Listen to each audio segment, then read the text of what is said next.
join me here at a quite noisy Warrington Central. There's lots of cars driving past. This is my second episode of my secrets of the Liverpool to Manchester railways. Now there are two ways to get from Liverpool to Manchester. There's the northern branch via stations such as Newton Le Willows, or there's a southern branch known as the Cheshire Lines, which goes via stations such as Warrington Central. In my first episode in this series, I looked at the stations between Liverpool Lime Street and Liverpool South Parkway, and today I'm continuing on from Liverpool South Parkway to here at Warrington Central. You may be asking, why am I doing the intro here at Warrington Central?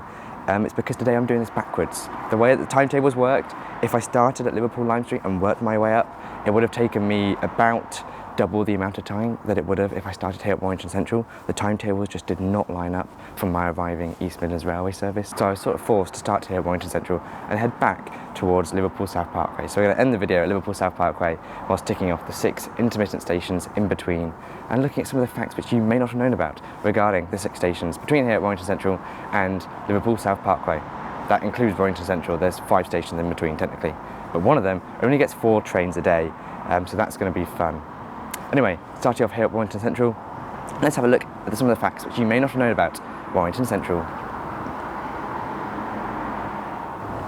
Firstly, I will say that the station is actually really nice.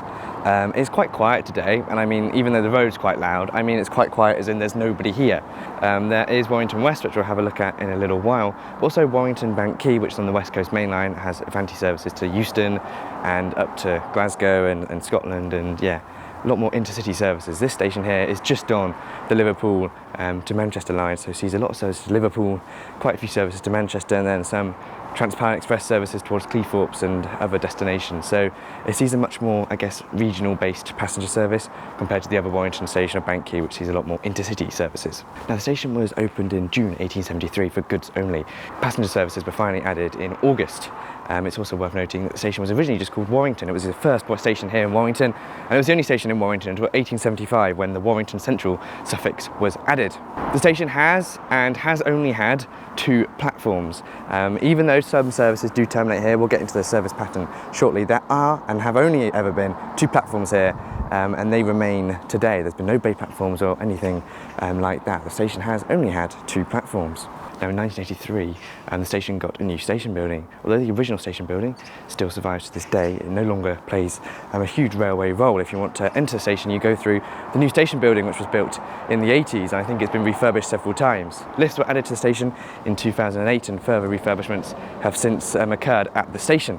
It is also worth noting that there is a very nice signal box which remains here at the end of what platform we're on, platform 2, towards Liverpool. It looks pretty cool. I'll try to get a better shot of it in a minute. So as for service patterns, the station sees 8 trains an hour off peak, 4 in each direction roughly. Northern serve 2 trains an hour to Liverpool, 1 train an hour terminates here, and 1 train an hour goes to Manchester Oxford Road. So I guess that's only 3 Northern trains per hour which depart here. East Midlands Railway serve hourly services from Norwich up to Liverpool. It's a very weird service. Why did they go to Norwich? You can get a train from here in Warrington all the way down to Norwich. That just is a bit weird, but it is a cool service, and I got on it today to come here. And who am I missing? Transparent Express. They run hourly services from Lime Street towards Cleethorpes via Manchester, so it does get a pretty good service. It's a pretty busy station as well. I mean, it's not as busy Sankey, but it is one of the busiest stations in the northwest.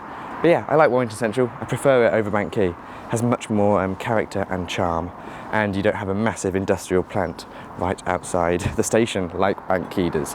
It's also worth noting, looking at these canopy struts, they seem like the original Cheshire Lines committee canopy struts. The Cheshire Lines committee opened the line from here over towards Chester and towards Manchester.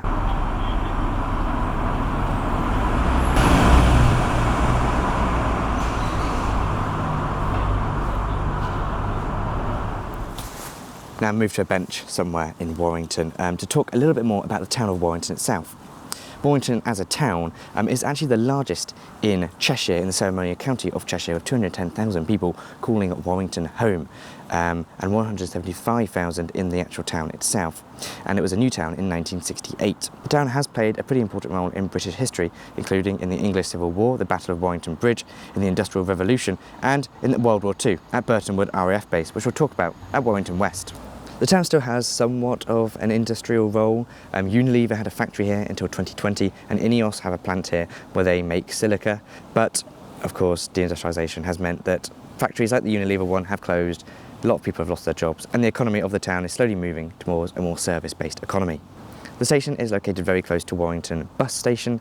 It's also close to the Golden Square Shopping Centre, which is one of the largest shopping centres in the whole of the North West. Warrington Town Hall and the Magistrates Court is also nearby, as is Bank Park and the Halewood Jones Stadium, which is home of Warrington Wolves Rugby, which is a pretty large rugby team in the North West. And this is probably the best fact of the whole video. The IKEA in Warrington was the first IKEA in the whole of the UK, opening in 1987. The more you know.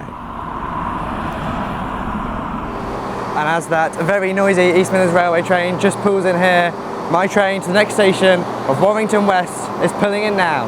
I'll see you there.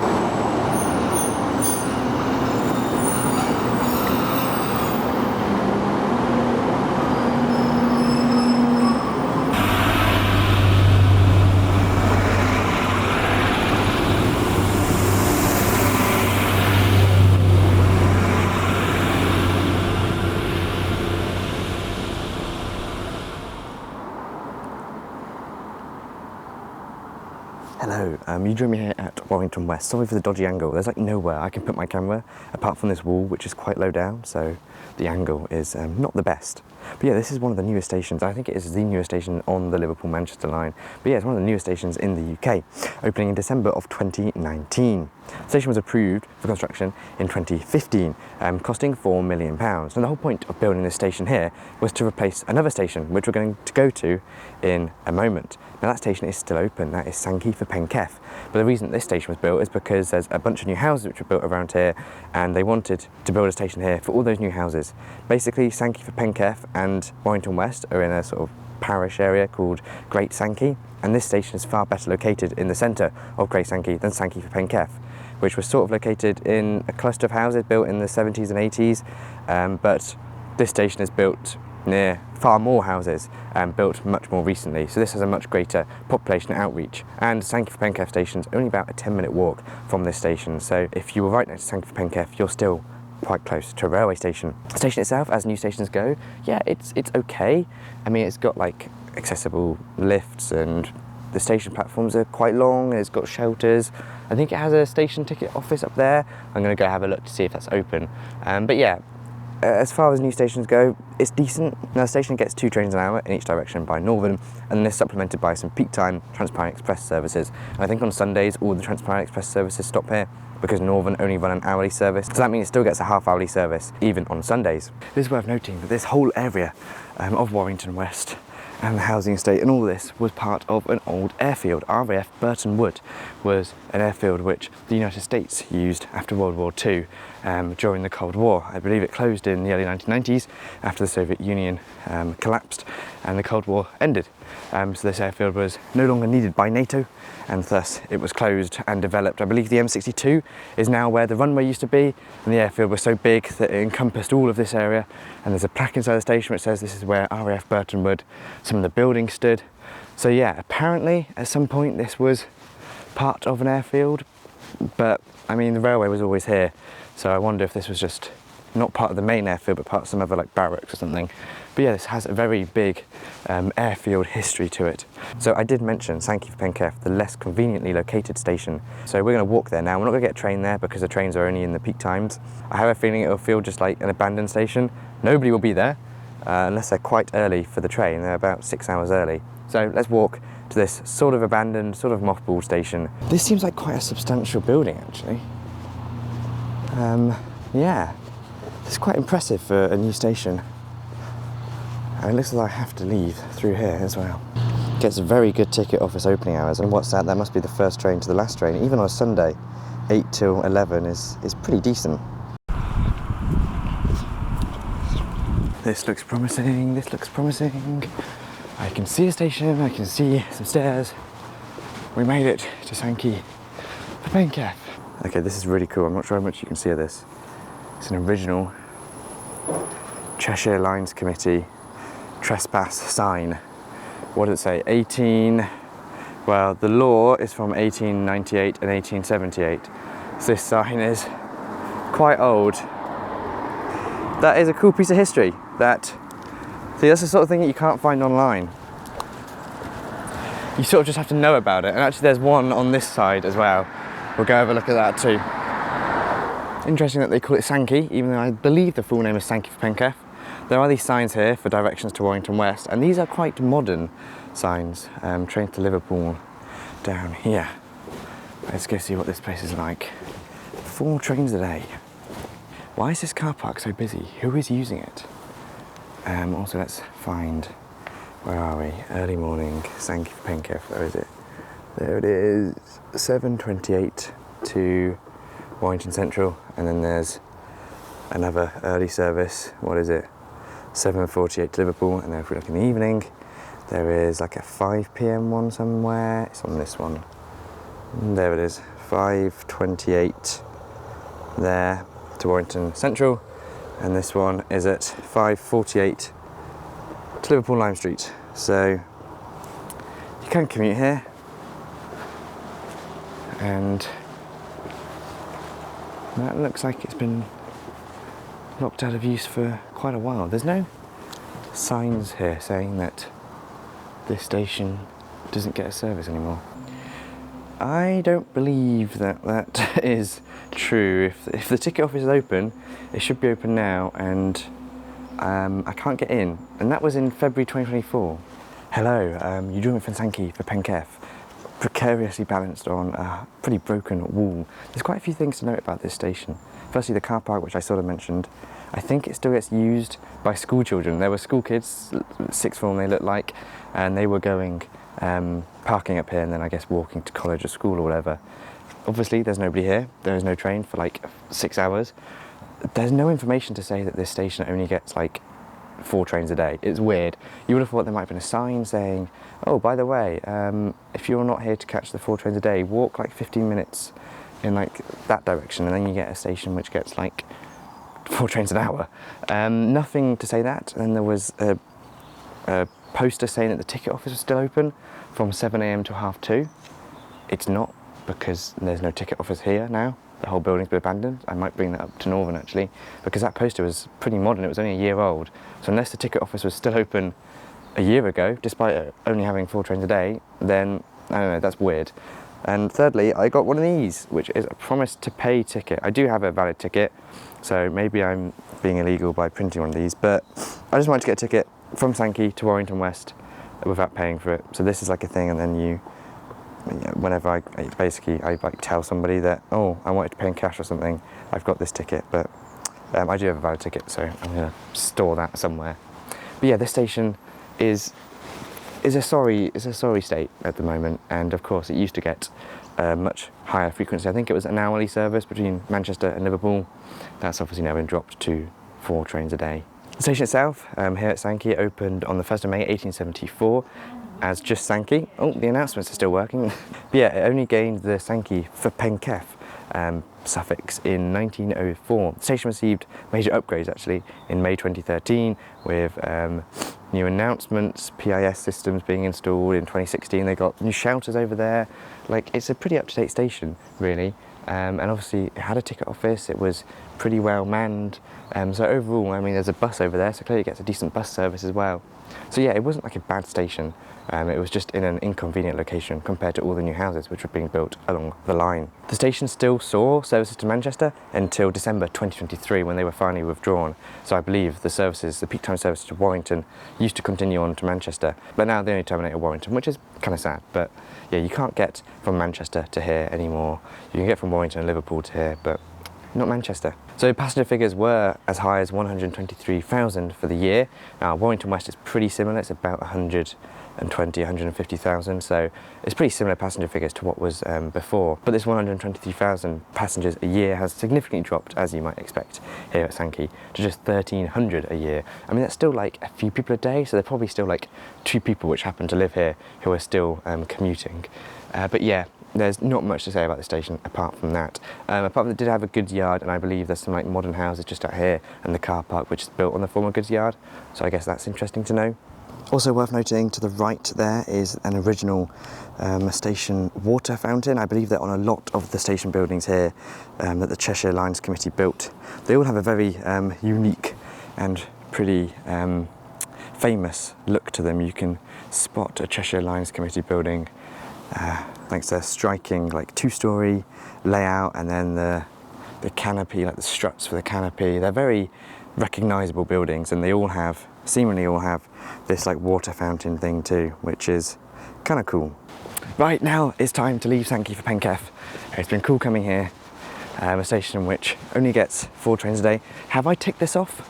I mean, I haven't got on or off a train here, so maybe not, but I have been here. So for me, I'm going to tick it off, but I know some people wouldn't agree with me there. Anyway, now it's time to go to the next station down the line from Warrington West towards Liverpool South Parkway, which is Widnes.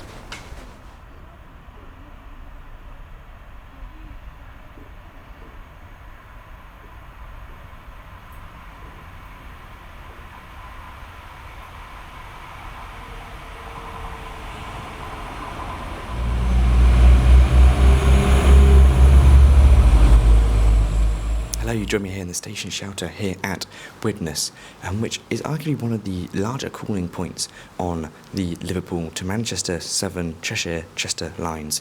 I believe probably Warrington's probably the biggest intermediate cooling point, and then probably Widnes. It's a large town, but its station gets a pretty poor service and is pretty poorly connected, but we'll get into that a little bit later. Now, the station here was originally opened in August of 1873 and was originally known as Farnworth for Widnes, with Farnworth being a sort of village suburb outside of Widnes. It was a few miles outside of Widnes at the time. Now it's sort of been gobbled up and is now just called part of Widnes. The station's had several names, including Farnworth for Appleton, Farnworth Widnes, that was in 1939, Widnes North in 1959, and finally Widnes in 1968. Now, Widnes at its peak had up to 3 railway stations. You had Widnes North here, Widnes Central and Widnes South. However, the Widnes branch line, or the Widnes loop line, closed in May of 1968, and thus this station became the only station serving Widnes, despite it being about 1.5 miles outside of the town centre of Widnes. Today, it's about a 20-25 minute walk into the town centre, or about a 10-minute bus journey. The station service here is pretty poor. It gets 4 trains an hour, 2 in each direction, but these are a bit weird, so it gets the local northern stoppers from Warrington Central to Liverpool Lime Street, which are hourly, and then it also gets East Midlands Railway services from Liverpool Lime Street down to Norwich via Nottingham, but it doesn't get the Manchester Oxford Road to Liverpool Lime Street northern stopping services. So you can get an express East Midlands Railway service once an hour to Manchester Oxford Road, literally just calling it Warrington Central, and then straight into Manchester, but you can't get the local stopping service into Manchester. I don't really know why. I'm not sure if it's parving, but it doesn't make too much sense to me. The TP services also don't stop at this station, but that doesn't really surprise me.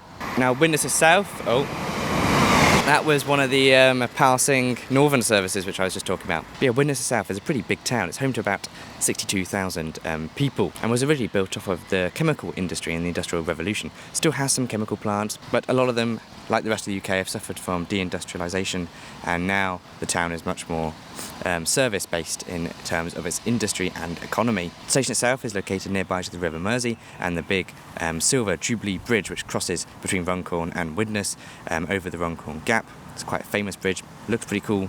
Now, Widnes, like Warrington, has its main sport being rugby, with the Widnes Vikings playing at the Holton Stadium, which is somewhere in the town centre. Now, the American artist Paul Simon apparently wrote his song Homecoming Bound regarding here at Widnes, because after a gig in the UK he was dropped off at Widnes station and took the train back towards Manchester to go back to America. And apparently this is where the origins of that song Homeward Bound come from. How true that is, I'm not so sure. We'll just quickly point out that the station building behind me is actually really nice here at Widnes, as is that original, well, looks original, station footbridge. There is no step-free access between the platforms, but there is step-free access to both of the platforms. You just have to go along over the road bridge. Anyway, it's now time to go to the next station along the line of Hough Green. I'm just going to very quickly interrupt and say I pronounced Hough Green wrong. It's not Hough Green, it's Hough Green. I pronounced it wrong throughout the video, so apologies for that. It's Hough. I know, I got it wrong. My bad.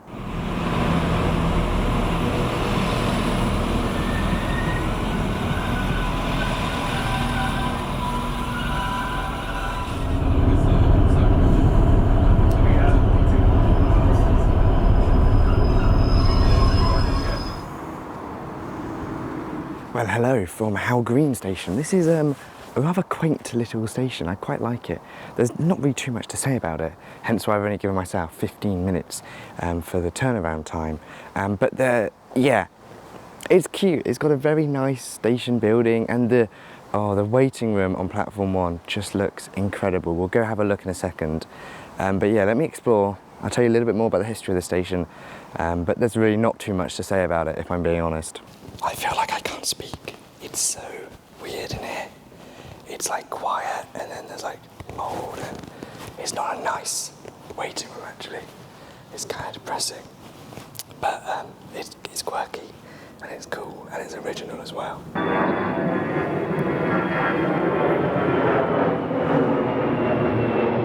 Let's talk a little bit about the history of this pretty station. It opened on the 1st of May 1874 by the Cheshire Lines committee who built the line, and it was originally opened as Hough Green but then renamed in 1894 to Hough Green for Ditton. However, this suffix was dropped in 1974. Now the station was actually a junction station from July of 1879 for the Widnes Loop line, which went into Widnes Central, and that was built by the Sheffield and Midland Railway. However, this closed in 1964, and with that the junction status of this station also was withdrawn. Hough Green itself is quite a small place, and it looks as though this station is more built for like a park and ride. It's got a big car park and gets 2 trains an hour in each direction, 2 towards Manchester and 2 towards Liverpool. Actually, it only gets 1 to Manchester, the other one goes to Warrington. But yeah, it gets a pretty good service for the station that it is. And I must say one thing about, we're now in the Liverpool metro region, and I think we will be for the rest of the video. And one really good thing about it, they are really good at ticket offices. So this little station here, which is sort of in the middle of nowhere, the ticket office out there, I think it's open like all day, or at least in the morning. There was somebody in there when I went to leave the station there just now, and I think that's just very good from Liverpool and what Steve Rotherham, I think the mayor of Liverpool is. Very good to keep open the ticket offices, especially as so many other places have been closing their ticket offices recently. I didn't know what to make of this station. I thought it was going to be a bit nothingy. It is a bit nothingy. There's actually not really much like near here, but the station itself is really pretty, and it gets a good service whilst also getting a good passing service. You can see it a very long way down towards the Manchester way or Warrington way. You can see for like a mile or 2. It's very nice. It has some really nice original buildings built by the Cheshire Lines committee in what, the 1870s or whenever it's open. I can't actually remember now. And yeah, very nice station. Also, we'll just point out that there's like a weird road arrangement up there. There's like the main road, and then you've got, I think, what was probably the original road, which is now being used as a de facto like footbridge to cross the railway. It's like no cars can get on it.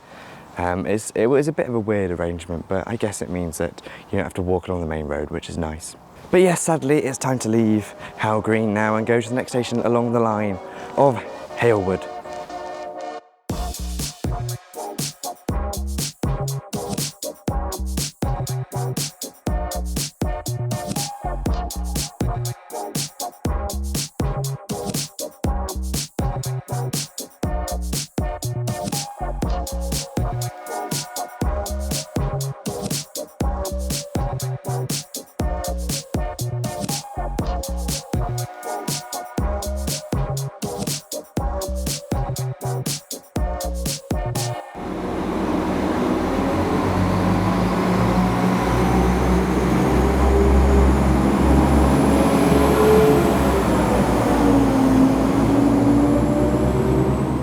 Right, welcome to Halewood. I have a grand total of 15 minutes here before my next train arrives. So I don't have it very long. So what I'm going to do is I'm going to go to what this area is sort of known for. It said on the station sign, Halewood, for the Halewood Triangle. Because here, oh god, these stairs are steep. It does have step-free access, so there are ramps, but yeah, these stairs are steep. But yeah, the Halewood Triangle is an abandoned railway triangle junction, which was part of the North Liverpool extension line. There's already one thing I can see, and that is an old bridge abutment where I assume the railway line used to cross over. I'm not too sure if I should have done that. I've just climbed up there in, well, I'm wearing white shoes, not going to be white for much longer, but this is where the old track bed used to be of the Halewood Triangle line. So you can see, if I turn around, that is where the bridge over that we just saw was. The railway line is just over there. You can see that white bridge just there where the current day line is, and this is where the triangle would have been. So this would have been the branch up towards the North Liverpool Railway, up towards Gateacre, I believe it's how you pronounce it, and then up towards Southport that way. I really don't have very long, so I'm going to go back to the station, try not to die walking down there. We'll explain a bit of the station, and at Hunts Cross, the next station, that's where we're going to talk about this abandoned triangle, why it's not in service, why it nearly was brought back into service, and yeah, why it's now a cool park. I need to find a more safer way of getting down here though. Don't tell me you don't get good value for money watching this channel. Oh my god, this is so sketchy. We've done it. Miracle. And my shoes, they're not that bad. Right, back to the station. Just realised I was standing on the top of a hill with a camera and there's a school just here. Might get alerted by the authorities, but I will point out something cool. Look at these bollards. Look how cool they are, they're pencils. Now, the station itself is actually a relatively modern station, opening in May of 1988 at a cost of £440,000, replacing a previous Halewood station which was here and closed in 1951. Now, the triangle itself was opened in December of 1879. We'll talk more about it at Hunts Cross, but it was finally taken out of use in 1979 when the remaining line to Gateacre was closed. And I believe the line from Warrington, the branch north of here, so the branch literally just in those trees which used to cross over to the north extension line, was closed in 1972. But we'll talk more about that at Hunts Cross station, which is the next station along the line.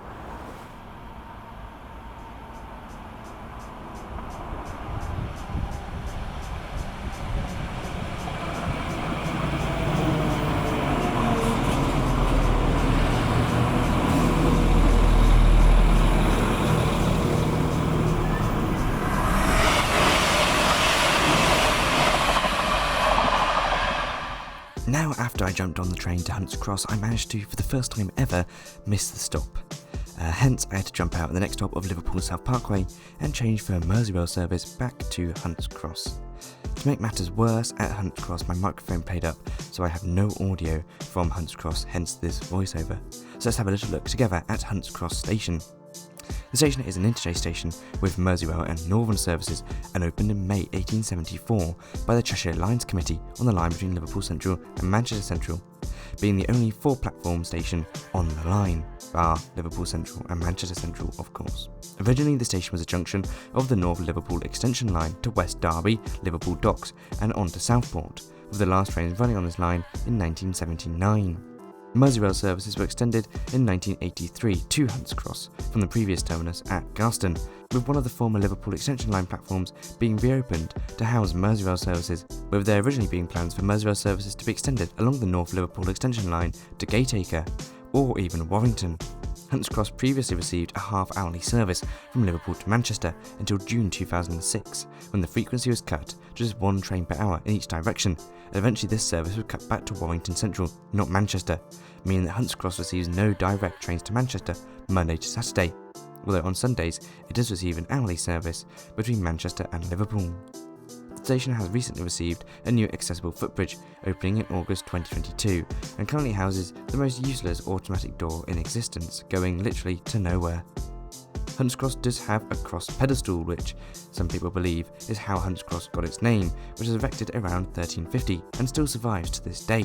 George Harrison, who was the co-founder of the Beatles, grew up in Hunts Cross. He wrote extremely famous songs such as Here Comes the Sun, Taxman, With You Without You, and had a pretty successful career as a single artist, releasing songs such as I've Got My Mind Set on You. As previously mentioned at Halewood, Hunts Cross is very close to the Halewood Triangle and the Hunts Cross East Junction, which opened in December of 1879 on the North Liverpool extension line, with the junction being extremely important and was quadrupled in 1883. However, decline started in 1965, with in 1967 the quadruple lines between Hunts Cross East Junction and Halewood East Junction becoming double track, with Halewood North Junction closing in 1968. In 1973, the line between Gateacre and Hunts Cross was singled, with there now just being an hourly service between Hunts Cross and Gateacre, with no more trains running north of Gateacre from July of 1975, with the final piece of the line between Gateacre and Hunts Cross closing in 1979. The the signal box in Halewood East Junction remained until 1981 when it was destroyed, and as mentioned at Halewood, the station opened on the 16th of May 1988 on the site of Halewood East Junction. Now though, it was time for me to leave Hunts Cross and wrap up the video at Liverpool South Parkway, where I should have started the video had the timetabling gone to plan. And with that, I'm here at Liverpool South Parkway, where this video should have began. I do apologise for the fact that I couldn't start this video at Liverpool South Parkway. We have done every station now, from Liverpool Lime Street all the way up to Warrington Central. In the third episode, I'm not entirely too sure where we're going to go. We're going to go from Warrington Central over towards Manchester, Oxford Road. Not sure if we're going to get there. There's quite a lot of stations to tick off, so just stay tuned for that. If you have enjoyed this video, do make sure you like and subscribe if you haven't done so already. And if you want to support me a little bit more, you can join my YouTube channel membership or Patreon membership from as little as 99p a month. It really does help me. Your support means a lot. Thank you to all my members. You're the reason that I'm out doing this today, so thank you very much. If you want to get involved more with the community, you can join my Discord server, or you can follow me on Twitter and Blue Sky for updates about my trips. There's a train now.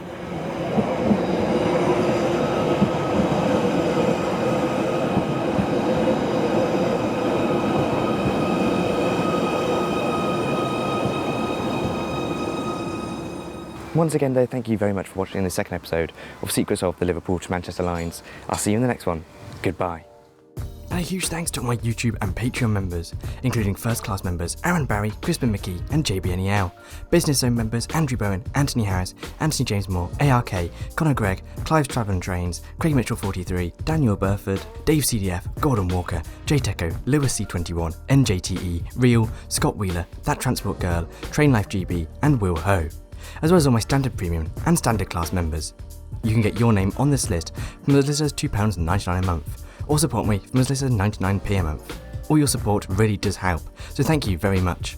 By becoming a member, you get access to exclusive perks, such as early access to all my videos and member-only exclusive videos. So why not consider joining if you like my content? Thank you. Once again, thanks for watching. Check out my Discord server, Twitter and Blue Sky in the links in the description below, and I'll see you next time. Goodbye.